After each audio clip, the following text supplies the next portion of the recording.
Have you ever found yourself wide awake at 2 in the morning, the harsh glow of your monitor just lighting up the room, and you're staring at a browser window with like 30 different tabs open? Oh, yeah. I think we've all been there at some point. Right. You are just deep down the rabbit hole. Maybe you're trying to make a critical career decision, or you're researching a really complex health symptom, or, maybe you're trying to figure out the perfect software architecture for a new project at work. And you just get completely consumed by it. Exactly. You have obsessively researched the problem. You've gathered every conceivable piece of data. You've mapped out the pros and cons on this massive spreadsheet, read all the expert opinions, and yet, sitting there in the dark, you still feel this incredibly anxious lack of closure. Yeah, it's that feeling of having absolutely all the information, but you still don't have the actual answer. Yes. It is a deeply uncomfortable, restless feeling that I think anyone who really loves to learn knows all too well. I mean, we are constantly striving to grow, to figure things out, to optimize our understanding. But why does that very act of trying so incredibly hard sometimes leave us feeling further and further away from actual peace of mind? It is a profound question. And honestly, it gets right to the root of how we operate in our modern, data-driven society. Yeah. I mean, we live in a culture that is absolutely obsessed with information gathering. Oh, totally. We have our phones on us 24/7. Right, we have the sum total of human knowledge right in our pocket, so our default setting for literally any uncertainty is just to search. But in that relentless obsession, we often make a critical cognitive error. We confuse the act of searching with the act of finding. We think they're the same thing. Exactly. We operate under this unspoken assumption that if we just keep digging, if we just keep putting in the sheer brute force of analysis, the massive pile of dirt we move will somehow magically transform itself into a solid foundation. But it doesn't. No, it doesn't. As anyone who has ever been stuck in analysis paralysis knows, more data does not automatically equal more clarity. Today, our mission on this deep dive is to explore exactly that disconnect. We're looking at some incredibly insightful excerpts from a piece called The Threshold of Arrival. And the goal here is to unpack the profound and I think highly misunderstood difference between the process of seeking an answer and the actual state of resolution. Because, as the text shows us, these aren't just different stages on the exact same linear journey. They are fundamentally, completely different states of being. Okay, let's unpack this. Before we can truly understand what the state of resolution feels like, we first have to take a hard look at what our minds are actually doing when they are so entrenched in the process. Well, the very first thing the source material points out, which is honestly a huge relief, is that we really need to stop judging ourselves so harshly for the sheer messiness of searching. Yeah, because it feels terrible when you're in it. It does. But think about what your mind is doing when it's trying to solve a complex problem. It reaches out. It turns concepts over and examines them from different angles. It follows a promising thread into a dark corner, realizes it's a complete dead end, and then, has to painstakingly double back. And we usually experience that friction as just pure frustration. We sit at our desks and think, like, why can't I just figure this out? Why is my brain feeling so foggy right now? Exactly. But the text is very clear on this point. This chaotic reaching is not a flaw in your mind. It's not a bug. The mind is doing exactly what it was biologically and cognitively built to do.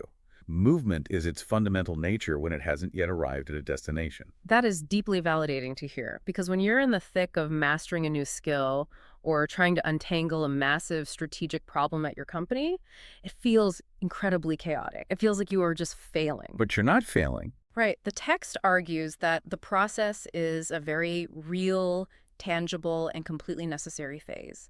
It's not a mistake, and it's not an unnecessary detour. Every genuine learner, every genuine seeker just has to move through it. You have to put in the hours to gather the information. Exactly. You have to test different frameworks to see if they actually hold up under pressure. And most importantly, you have to endure what the author beautifully describes as the emotional turbulence of not yet knowing. Oh, that phrase is so evocative. The emotional turbulence of not yet knowing. It perfectly captures the reality that the process is never just a cold, clinical gathering of facts on a whiteboard. Yeah. It has real texture. Messy. It takes real time. And it involves this very specific, very particular ache. It is the ache of caring deeply about an outcome, caring about understanding something before you actually know what the truth of it is. Yeah. You feel that tension, that turbulence, because the entire structural nature of the process is built on relativity. Relativity. Okay, let's break that down because I think understanding that specific mechanism is crucial for where this text eventually takes us. What do we actually mean when we say the process is built on relativity? It means that the process only exists inside a structure of opposites. It lives entirely in the conceptual space between before and after. It exists in the tension between the question you have and the answer you're seeking, between the distance you still have to travel and your ultimate arrival at your destination. So it needs that empty space. Yes. To put it in the simplest terms, the process requires a gap to function. Without that empty space, that cognitive gap between what you currently know and what you desperately want to know, the process literally cannot exist. It feeds on that distance. Right. So if you're listening to this and trying to picture it, think of the process as the act of building a massive steel bridge over a deep canyon. The gap we are talking about is the canyon itself. I love this analogy. Thanks.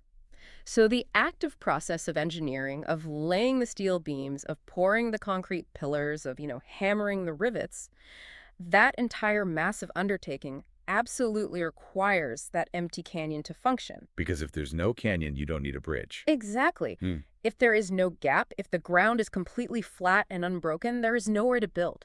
You simply cannot have a bridge building process without a chasm to cross. The tools of construction are defined by the empty space they are actively trying to conquer. That is exactly it.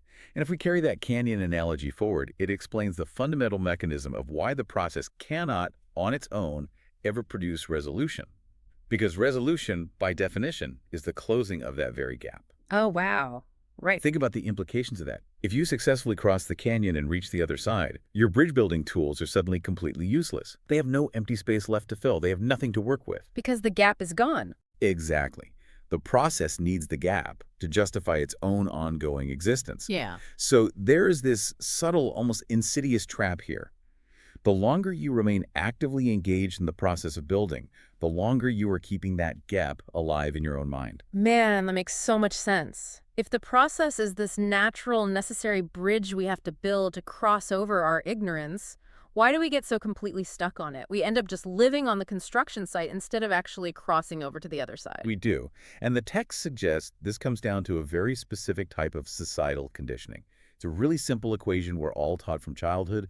More effort produces more outcome. Yeah, we hear that everywhere. Right. We're conditioned from day one to believe in that equation. If you want a better grade, you study more hours. If you want a promotion, you put in more overtime. And the really tricky part, the reason this illusion is so hard to break, is that inside the specific domain of the process, that equation is mathematically true. Oh, so it does work at first. Exactly. When you are first building the bridge, more effort genuinely equals more progress. More inquiry, more honest evaluation of the data, more willingness to sit at your desk and grapple with a difficult concept. Those actions actively move the process forward. You gather more facts, you eliminate more false leads, and you build more of the bridge. Right. The effort is undeniably productive in the beginning, but the source material introduces a massive paradigm shift here. It states that there is an invisible, highly distinct threshold where this equation suddenly flips. You hit a point where continuing to move, continuing to exert massive intellectual effort becomes the exact thing that prevents you from arriving. Your effort literally turns into interference. It becomes the barricade. But wait, I have to push back here on behalf of anyone listening. Isn't that just called being thorough? Like, if I am researching a complex medical decision for a family member or trying to understand a shifting market trend that could sink my entire business, society tells me to leave absolutely no stone unturned. Never give up, right? Exactly. We revere people who never give up. As lifelong learners, at what point does caring deeply or pushing for the truth suddenly become a bad thing? How can trying too hard ruin the outcome? It feels completely counterintuitive to everything we're taught. But the text offers a really profound psychological mechanism for why this happens. When you reach that threshold, when you have gathered the data, cleared the ground, and done the hard work, continued reaching, eventually sends a very specific detrimental signal to your own brain. What kind of signal? It signals that you do not trust the foundation that is already there. The active process is inherently conditional. The process is basically a voice in your head that says, I will rest when I know. I will feel secure when I read just one more article. I will make the decision when I find the absolutely perfect piece of evidence. Ah, so it creates a moving target. Exactly. It places your peace of mind on a horizon that constantly recedes the more you chase it. Every time you open a new tab at 2 a.m., you are subconsciously telling your nervous system, We aren't safe yet. We don't have enough. That is so exhausting to even think about. It is. That constant conditionality, the relentless I will rest when, completely blocks the final step because you're perpetually locking yourself into a state of not yet knowing. You are artificially keeping the gap open because you're literally addicted to the familiar feeling of building the bridge. I will rest when I know. That is like the anthem of the chronic overthinker right there. So if we can't use effort to force our way across the finish line, if swinging the hammer harder just breaks the bridge at a certain point, what actually happens when we cross it? What does it practically feel like to step off that construction site? According to the text, the most important conceptual leap you have to make is understanding that resolution is not a conclusion you build. It is not the final brick you lay on top of an argument. Resolution is a recognition. A recognition. Yes, it is a state where the act of reaching finally stops. And it doesn't stop because you forcibly suppress the urge to search or because you threw your hands up and quit out of total exhaustion. It stops because you fundamentally recognize there is nowhere left to go. The mind realizes the landscape has been fully mapped. And the text notes something truly fascinating about this state. It says the question doesn't even get answered. The question dissolves. That is a wildly different lived experience than what we usually strive for, isn't it? It really is. We usually expect an answer to conquer the question, like a triumphant victory in a debate. You have the data, you crush the uncertainty.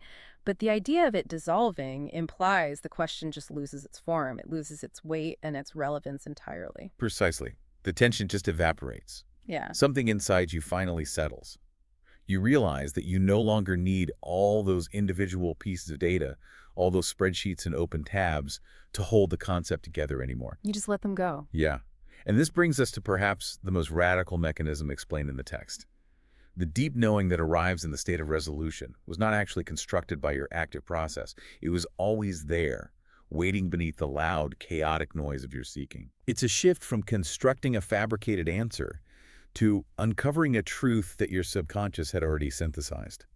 This allows you to profoundly know what the right decision is before you can even articulate or explain why you know it. What's fascinating here is how perfectly this framework explains a phenomenon we have all experienced. Sudden aha moment. Exactly, the suddenness of it. You can study a subject for years, grind through the active process, and feel entirely blocked.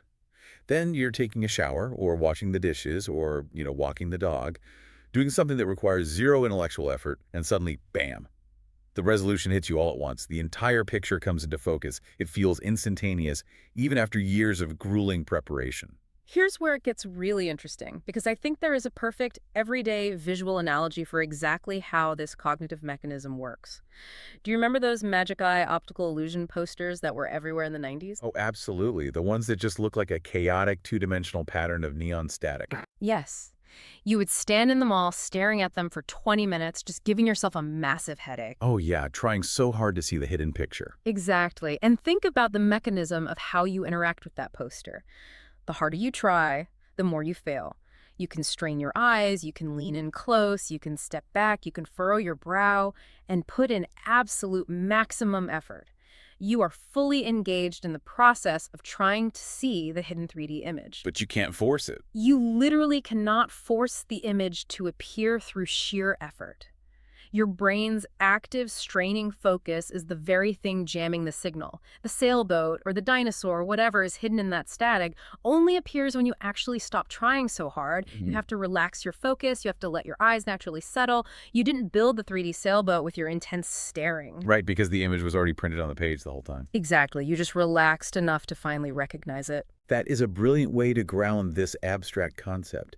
When you were staring intensely at the poster, your active effort was the interference. Your brain was trying to build the image rather than receive it. The moment you relaxed your focus, you crossed the threshold. Resolution is the effortless recognition of what was already there on the page, hidden beneath the noise of your own straining. But this brings up a massive tension in the text that we really need to reconcile. I mean, we have these two wildly different states of being. On one hand, you have the active, necessary, gap-dependent process. You have to walk up to the poster. You have to gather the data. Right, you can't skip that. Right. But on the other hand, you have this sudden, effortless, relaxed settling of resolution. How do these two things coexist without completely contradicting each other. It feels like a total paradox. The text even acknowledges this, noting that you must go through a process to arrive somewhere the process cannot actually take you. It does sound like a riddle, but the author clarifies that this is only a paradox when you're viewing it from inside the perspective of the process. What do you mean? Well, when you are still sweating on the bridge or still straining at the magic eye poster, it feels impossible and contradictory that stopping your effort is the key to success. Your entire operating system in that moment is built on effort. But from the outside, from the vantage point of resolution, there is no contradiction at all. They are not enemies fighting for control. Oh, I see. They are just fundamentally different tools doing completely different jobs. Exactly. They are sequential in their function, but entirely different in their kind. The text uses a really powerful metaphor to explain how they interact. The process clears the ground. You have to chop down the weeds, move the heavy rocks, and level the dirt. That is hard, active, exhausting work. You cannot skip it. Okay. But the resolution is the act of seeing that cleared ground. The seeing itself is not the clearing. The clearing was the active process. The seeing is the quiet resolution. So to cross over from the act of clearing to the act of seeing, you have to make a movement that the process, with all its heavy shovels and analytical tools, literally cannot make. The text calls this necessary movement an inward releasing, a surrender. Surrender. It's a powerful word. It is. Where the active process demands, I will rest when I know, the state of resolution simply says, I know because I have rested. But so what does this all mean? I have to ask. Because the word surrender carries a lot of heavy baggage in our culture. It sounds passive. It really does. Does surrender in this context just mean giving up on the problem entirely? Like throwing your hands in the air, declaring the research too hard, and just walking away in defeat? That is the crucial distinction we have to make, and it is really the final, most profound insight in the text. Surrender, in the context of reaching the threshold of arrival, is absolutely not a giving up. It is not apathy, and it is not walking away from the work. Okay, that's reassuring. It is a profound cognitive and honestly spiritual act of awareness. You do not resolve a complex problem by endlessly processing more and more data. You resolve it by recognizing when the processing is fundamentally complete. You recognize that the ground has been thoroughly cleared. It's the deep internal realization that digging up one more shovel full of dirt just isn't going to change the fundamental landscape of the problem. Exactly. Surrender is that inward movement of releasing the anxious need to keep digging. You let go of the tools. And the beautiful twist at the end of the text is that this inward movement of surrender doesn't magically transport you to some new, enlightened destination. It brings you right back to the exact place you were always standing.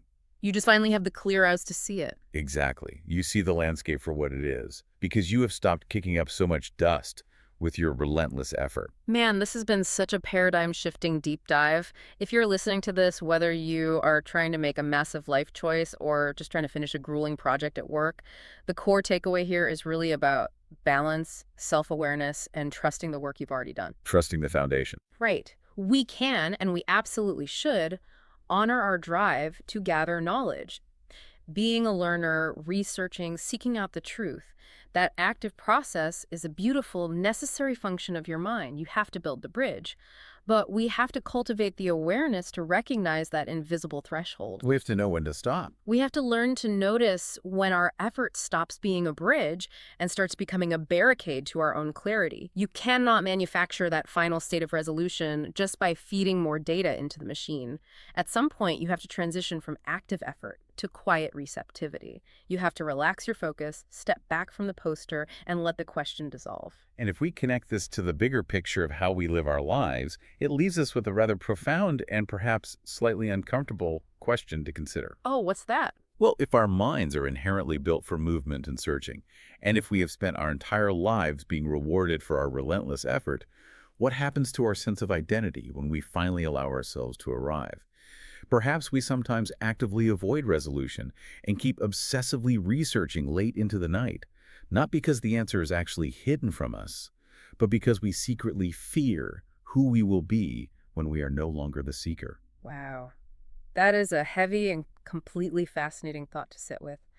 Thank you so much for joining us on this deep dive. In the days ahead, as you go about your work, your research, and your learning, try to actively notice your own mental reaching. Catch yourself when you're pushing too hard at the magic eye poster of your own life, and see what happens when you decide to trust the ground you've already cleared.